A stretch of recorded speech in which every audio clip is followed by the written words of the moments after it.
Welcome to Whatever Happened to Pizza at McDonald's, the investigative journalism program, or IJP, where I ask the question, whatever happened to the pizza at McDonald's? I'm your host, Brian Thompson.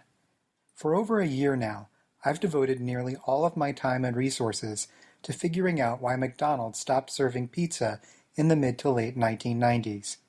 I've sought information via channels both official and unofficial, orthodox and unorthodox, perfectly safe, and borderline life-threatening. But in all that time, I never took advantage of the United States government's seemingly most robust and responsive service for inquisitive members of the public, such as myself, the Freedom of Information Act.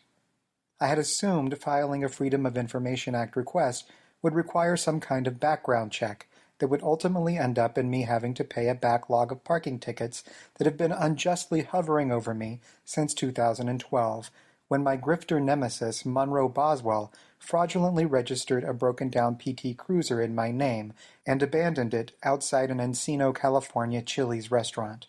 But some cursory Googling revealed that the process for filing a FOIA request is quite non-invasive and can be completed entirely online.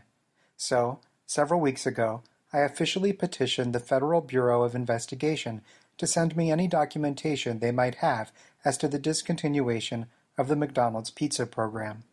And this week I received the following response. Dear Mr. Thompson, based on the information you provided, we conducted a search of the Central Record System. We were unable to identify any main file records responsive to your request. Sincerely, David M. Hardy, Section Chief, Record/Information Dissemination Section. Obviously, this response raises my metaphorical antennae of literal suspicion.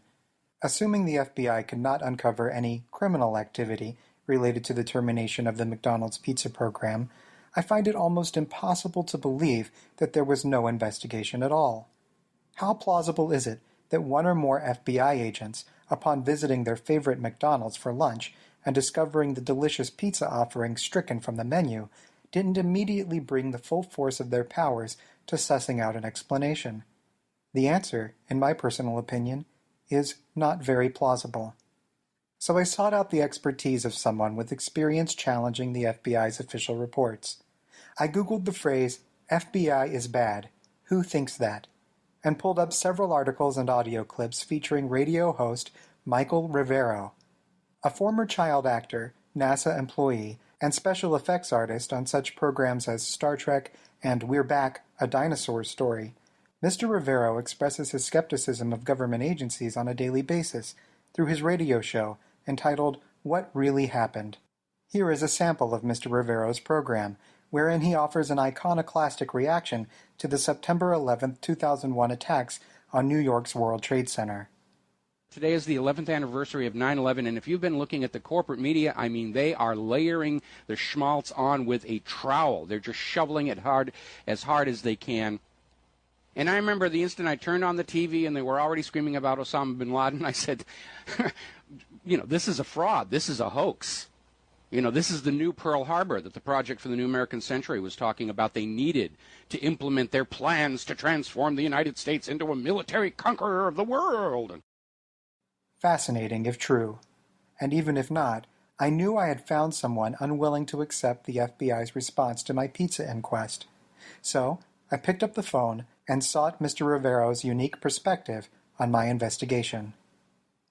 What really happened with your host, Mike Rivero. And aloha, America. Welcome to our show today. It is Monday, November 20th. All right, let's take ourselves a phone call. Brian in Los Angeles. Aloha. Welcome to the show. What's on your mind? Yes, I'm an investigative journalist, and I'm looking into some corporate malfeasance by one of the big fast food chains in the United States. And I filed a Freedom of Information Act request with the FBI asking for any documents they might have on this fast food chain. I don't know if I'm allowed to say what the fast food chain is. I think it would probably be better if you did not. Okay. Well, the FBI got back to me and said that they don't have any documents on this fast food chain. I find it very hard to believe, but I know that you're more of an expert in this field than I am.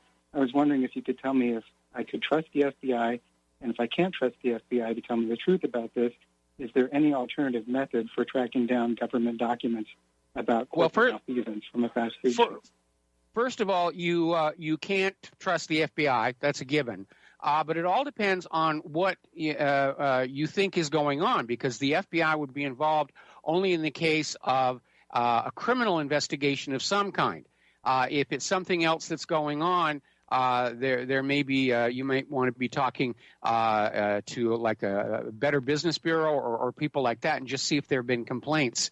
If it's an issue over the food quality, then you're talking about FDA and USDA.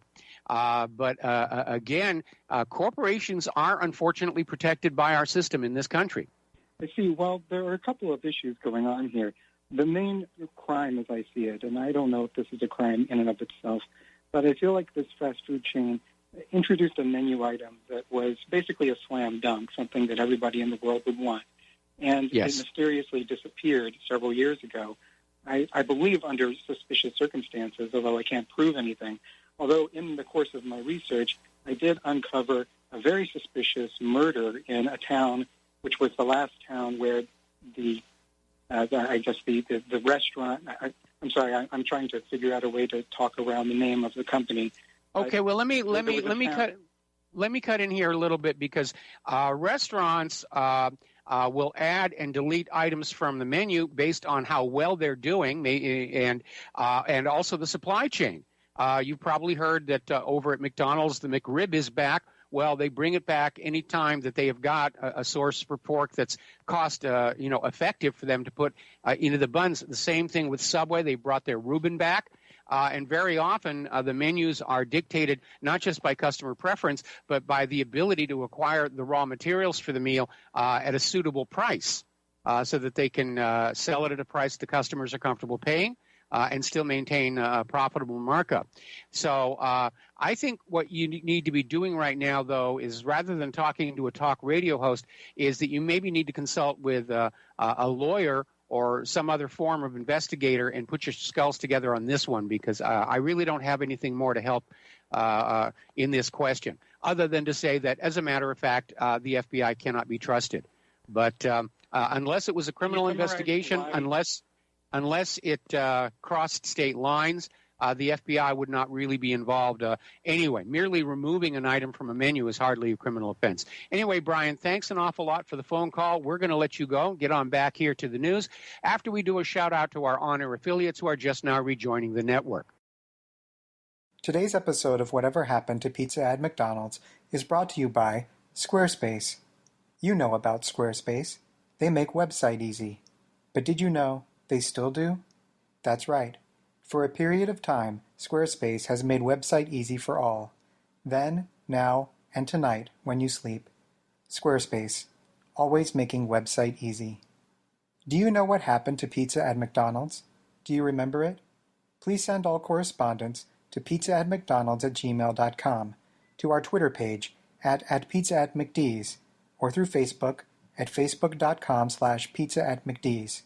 To purchase Whatever Happened to Pizza at McDonald's apparel, visit our Teespring store at teespring.com/stores/pizza@mcd's. Subscribe to our IJP on Apple Podcasts, and if you like the show, consider leaving a review.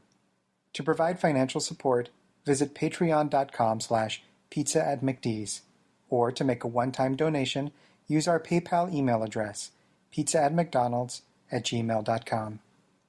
I'm Brian Thompson.